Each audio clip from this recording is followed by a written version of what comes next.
próximo passo seria olhar para o julgamento que impede você aceitar você como você é. Porque, às vezes, Eliane, no exemplo que você trouxe, você encontra esse, vamos dizer, esse tempo para estar consigo, isso traz satisfação, mas, ao mesmo tempo, você tem o julgamento de que a sua extroversão incomoda os outros. Então, seria levar a atenção para esse julgamento de que você não pode ser como você é. Esse julgamento está escondendo coisas que precisam ser cuidadas. O julgamento é um sabotador, é o chefe dos sabotadores. Enquanto a gente não desmascara esse sabotador, ele comanda a nossa vida. O sabotador comanda a nossa vida com foco na proteção, não com foco na satisfação. Quando você opta por uma profissão porque ela te dá estabilidade e segurança, existe uma parte de você que quer a novidade, o crescimento, o desafio. E se você passar uma vida inteira só na segurança, o lado que quer a novidade e o desafio fica esquecido. A gente precisa equilibrar os dois lados. Pode ser que o lado extrovertido não te dê tempo para pensar nisso.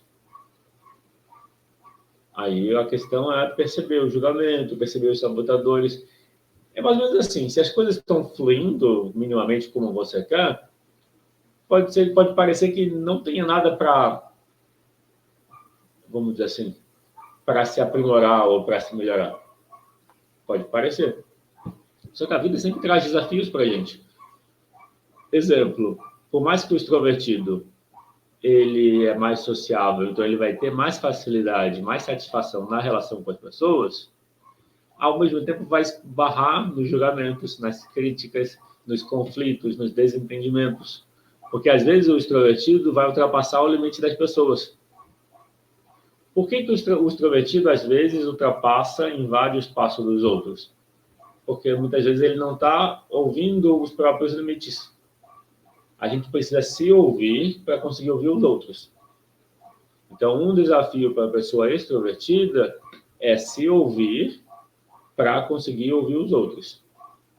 Então, alguns conflitos de relacionamento podem surgir para alguém extrovertido porque essa pessoa não está se ouvindo. Então, ela também não ouve os outros e aí, bem intencionada, ultrapassa o limite dos outros e gera conflito. E aí, o sofrimento para a pessoa extrovertida pode ser os conflitos que surgem nos relacionamentos. Pode ser o não confiar nas pessoas. E aí, não confia nos outros porque não confia em si. O que eu estou mostrando é que a dimensão externa é tão importante quanto a interna. A gente precisa trabalhar e desenvolver nas duas como parte da nossa vida. Não é aprender alguma coisa por um tempo e nunca mais aprender porque já aprendeu tudo. Não seria esse olhar. O olhar seria perceber que a vida vai sempre demandar habilidades novas. A vida vai sempre demandar o nosso crescimento. Se a gente parar de crescer, aí a gente sofre. É como se o sofrer, porque parou de crescer, porque se acomodou, é a forma da vida manter a gente se desenvolvendo. E se a gente estiver sempre aprendendo e se desenvolvendo, a gente encontra mais fluidez. Só que aí você precisa ter, primeiro, esse ponto, que é entender o tema da aula de hoje, a extroversão como uma tendência e uma facilidade de estar do lado de fora em relação com as pessoas. Essa facilidade não quer dizer que tudo vai estar certo. Pode estar por um período dando certo, mas as coisas mudam e, de repente, dá errado. Exemplo, a pessoa extrovertida entra num relacionamento e aí ela não pode ser ela mesma. Porque se ela for a mesma, isso atrapalha a relação. E aí, qual é a consequência disso? Tristeza, sofrimento, e aí termina a relação, e aí tristeza e sofrimento porque terminou a relação. Eu estou mostrando que a vida vai sempre desafiar. Porque se você acha que você é errado porque o outro está dizendo que você é errado, isso significa que existe um sofrimento que precisa ser cuidado. A Eliane escreveu assim e eu nem entro. Só que tem relações que você já está mergulhada. E aí já tem relações que desde a infância já tem as suas restrições. E aí, nesse caso, nessas relações, como que eu me posiciono hoje? Se eu já me adaptei até hoje para que as relações funcionassem minimamente ou para evitar problemas, ou evitar, às vezes não é evitar problema, às vezes é evitar algo que eu sinto quando alguém me critica, ou evitar o que eu sinto, um sofrimento, quando eu falo com alguém que se ofende. Porque eu posso não me importar com julgamentos, com críticas, mas eu posso me importar com um mal entendido, com alguém que se ofendeu por algo que eu falei e que se afastou. Então eu posso achar que eu tenho que mudar minha maneira de ser, porque ou alguém me criticou, ou porque eu falei algo e alguém se ofendeu e parou de falar comigo. Só que se eu tentar mudar minha maneira de ser pelo controle, é como se eu estivesse criando e causando uma pressão, um sofrimento dentro de mim. O que eu estou apresentando como sugestão é: eu preciso olhar para dentro e me relacionar com o meu eu emocional.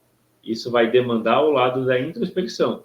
Me relacionar com o meu eu emocional é perceber o que está por trás do meu julgamento. Aí eu já digo para você, é o medo e a tristeza. Como eu estou me relacionando com o meu medo mais profundo e com a minha tristeza mais profunda? Eu estou fugindo deles? Se eu estou fugindo deles, isso vai ter um preço. Não vai sair barato. Vai ter consequência. Em algum momento vai vir. Bom, então hoje foi a aula 3 da série de aulas 5 pilares da identidade sistêmica. Caminho para aumentar o autoconhecimento e a autocura.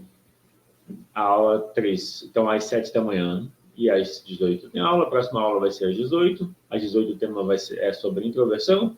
E a gente vai construindo nas 10 primeiras aulas dessa semana sobre o pilar da autenticidade. A aula de hoje está no pilar da autenticidade. O pilar da autenticidade leva a gente a olhar para a extroversão de um lado e para a introversão do outro. E entender que as duas partes são igualmente importantes. Bom, era isso por hoje.